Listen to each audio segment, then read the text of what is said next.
Hello everybody, PJr.Studios presenting Diablo IV, the open beta. I was kind of glad at the choices that they gave us for classes, though I was not expecting the druid. Um, I did end up making a necromancer that you will see gameplay of in my little breakdown here.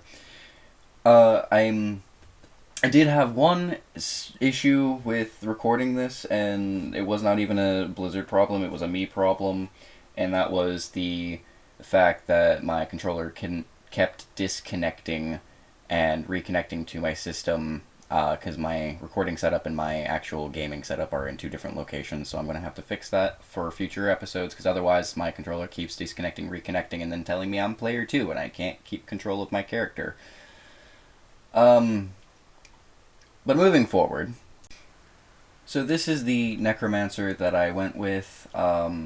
I created it kind of based after a more badass looking version of the necromancer I made in DS3. I was really happy with the hairstyles that they have for customization and for like just the entire character customization process in general. Um, in my playthrough, I went with less guidance because I've played with on Diablo before. I didn't need the more in-depth tutorials, although I might end up going with it whenever I play it when the game comes out, June 6th. I'm definitely looking forward to it. Um, and I went with a World Tier Adventure 1 instead of 2, simply because I wanted to kind of take in the atmosphere of the game prior to everything. It was more of like a casual. Let me get some footage to do this. Also, this is the first time I've ever done like a voiceover recording of like kind of like a review, so bear with me with that. This is just kind of like my preliminary findings with the game, and so far I have a lot of opinions. I know that there is some bugs, and you will actually see it here shortly. In the opening cutscene, the beta really shows. Um, I'll go ahead and make sure that this skips forward to that. But yeah, so I just gotta say that the visual effects of the cutscenes are once again spot on with Blizzard. I honestly think, in my opinion, that they should make a movie because their animation for their cutscenes are just absolutely spot on. But right around here is where that little bug that came in. Like, my hair clips through my neck on multiple occasions, and it makes for the most hilarious scenarios.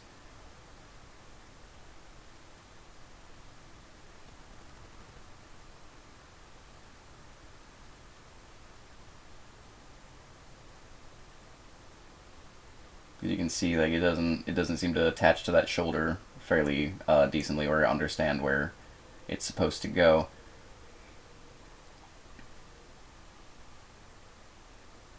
The front two bangs didn't have much of an issue, I will admit, for most of the game, but it was mainly the back, like right here, like that. Just gives me a beard.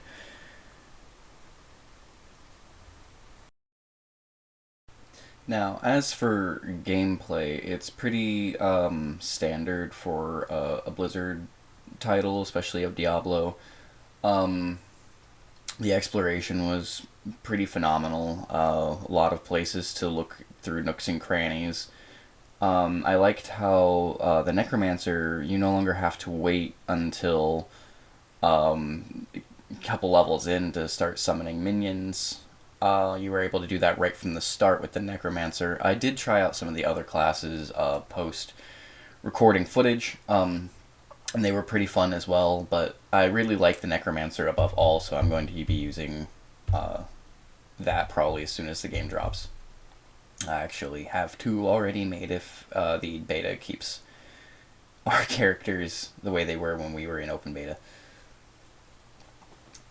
But yeah, you can have up to like 4 skeletons right from the get go, following you around as a necromancer, which really helped. Um, and here's where we get to the first town, um,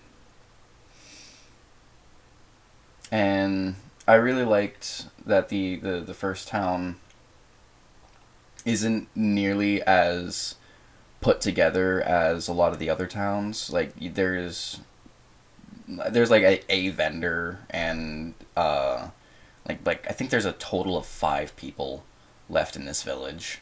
So it's not like when in Diablo 3 where you go to Tristram and there's a shit ton of people. Um, this is literally like a war torn, like shit's going down. There's not many people type of village. Like this is one that you would expect to find up in the mountains where shit's going south and there are wargs everywhere.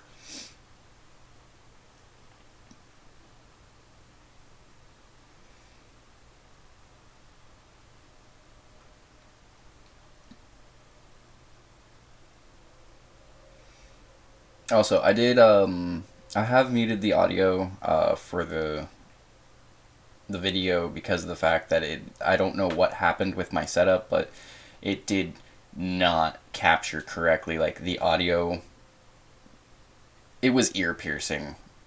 Is the best way I could explain it. So to save you guys this conversation that you're supposed to be hearing, sadly you can't hear, but at least you can read it through the subtitles. So this is where I start looking through the menu, and I really do like how the map and the challenges are the first two things you'll see, but when you get to the social screen, you'll see that it looks like it is cross-platform compatible, because those are my Steam friends and Battle.net friends. And then we got the clans, which I'm really excited to see what that holds, and then you have your standard game menu. Next up I check out is like the inventory, which I like the setup for. I really do. I don't like having it I like having it quick and accessible with the game world around me, unlike in Diablo 3 where I had to pull up an entire menu. And the ability tree looks phenomenal. Again, me coming from Diablo 3, not really having much touch Diablo 2, I really like this style of ability tree because in Diablo 3 I had to wait to a certain level to get specific abilities. Whereas this, I have full choice of how I build my character's abilities, and I don't have to wait for specific ones to unlock or to wait for specific runes to make them do weird shit. It's all right there on the ability tree. So yeah, I really, really like this setup. I like the ability of choice. But from what I can tell, that first big splotch in the tree, all of these things that I'm highlighting right now are basic attacks. They are your first abilities, and then down here is where you'll get your resource costing ones, and then it just goes from there. But I do really enjoy this full tree of choice. And I'm not sure what those last four are going to end up being. I kind of highlighted them quickly just to kind of see what they would like, and I skimmed through them. I don't know if those are going to be like your ultimate abilities or what, but I'm very stoked to eventually be able to get to that level and find out what those do.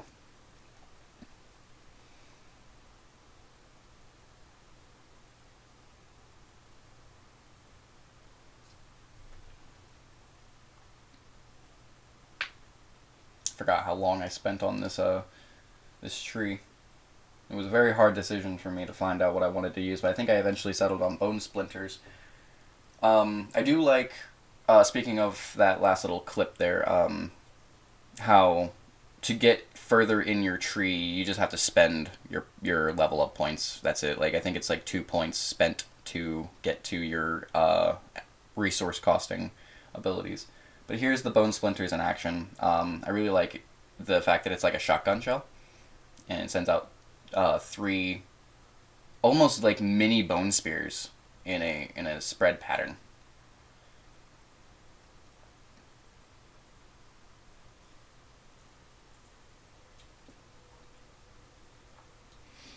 But the dungeons are pretty standard. That's where I'm at in the clip right now. The just your standard Diablo dungeon. It was fairly straightforward. There was a little of exploration that could be done, but not much. I think in doing what I did with this character, I don't think I missed too much when it came to exploring this dungeon. Like I missed like maybe 4 rooms, whereas I missed a lot in the overworld. But I do like the design of the demons. It looks a bit more real, more like less cartoonish, but you still get the elite types like this guy with the mortar ability returning. And here, I think it's here where I get my first essence costing ability.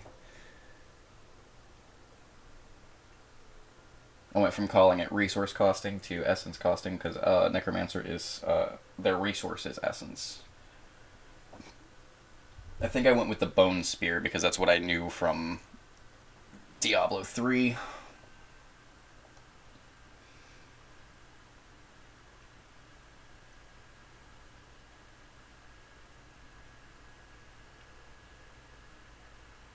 I kind of stuck to what's familiar, only straying from the path in the case of the basic attack, which I did eventually change, which you will see in this fight. I did change to Reap, which was also in Diablo 3. I kind of went back to what's familiar to me. But the first boss was under my preliminary findings, like with this character, was super easy, especially if I kept at a range and just did my Bone Spear. He didn't seem to do too much damage to me. I felt like I was able to just take hits and not have to worry about it, and I was able to shred his life. But whenever I fought him with... before I move on to that point, quick little tidbit about the loot from him I felt was a little counterbalanced because it gave me a two-handed scythe, but it also gave me a arcane focus. So I either had to keep my basic sickle that didn't do much damage, or to use the focus, or I had to not be able to use the focus at all to wield the two-handed scythe, which I felt was pretty shitty. But yeah, I ended up finding out on post recording with all the other characters that first boss can be quite challenging with more characters that are more like up close and personal, like the druid. I had a tough time with that first boss with him. I also had a tough time with that boss with, I believe, the sorcerer, but that just might have been the way I was building, or the fact that, Necromancer can have minions and have the minions do shit for him. So this is where we get to see Lilith for the first time in the beta, other than, the loading screen. But this is her in action. I'm trying to keep all the cutscenes cut up to where there's, no spoilers or anything like that. I just wanted to keep, the best bits. But I love her design. I remember picking up all of the Lilith and Inarius books for the lore in Diablo 3 in Pandemonium during the Reaper of Souls. Little technical bug right there. But she looks phenomenal. I would go as far as to say, step over, Lady Dimitrescu. We got a new Damimami in the field. Because, wait for it. Look at that beauty.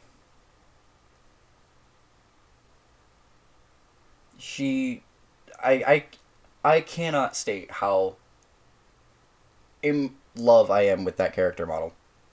Because she just has this, presence of elegance amongst her when she's talking to the congregation. But then, she gets this really, really almost dark aura with the red behind her. And it's just so commanding. I don't know. But anyway, that's Lilith. I cannot wait to see her character play out in this story, to see, what her goals and ambitions are. Cannot wait. But final thoughts. I'm going to try and wrap this up pretty quickly. I do like some of the new things that they have placed in-game.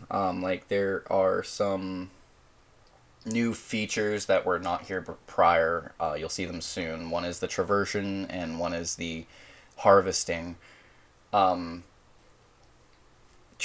I don't think I had seen in Diablo 3, and I definitely don't know if they were in any of the previous Diablos, but they're new to me, so I'm kind of interested on them.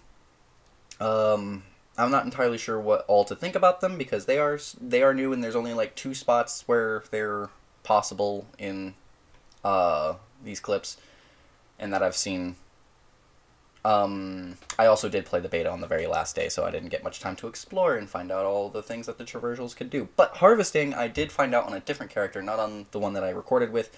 You can take the berries, you can take leather hide, rocks, ore, and you could take, like, I think the rocks and ore go to the blacksmith. There's the traversions right there, 2 spots that I found. But then here's me picking the berries, which you can take the berries to make elixirs. You could make, I think, the armor with the ore and stuff. But it's nice. Those 2 little things are pretty nifty. I can't wait to see how they play out. See how they make the crafting aspect different in this game. But I think that's all I got. I can't wait for June 6th. I know I'm definitely going to be playing Diablo 4 when it comes out for you guys. You guys let me know if you're excited, what you're most excited about with this game, and how you feel about Diablo 4. Let me know how you feel about them in the comments. But you guys keep being you, and I'll see you next time.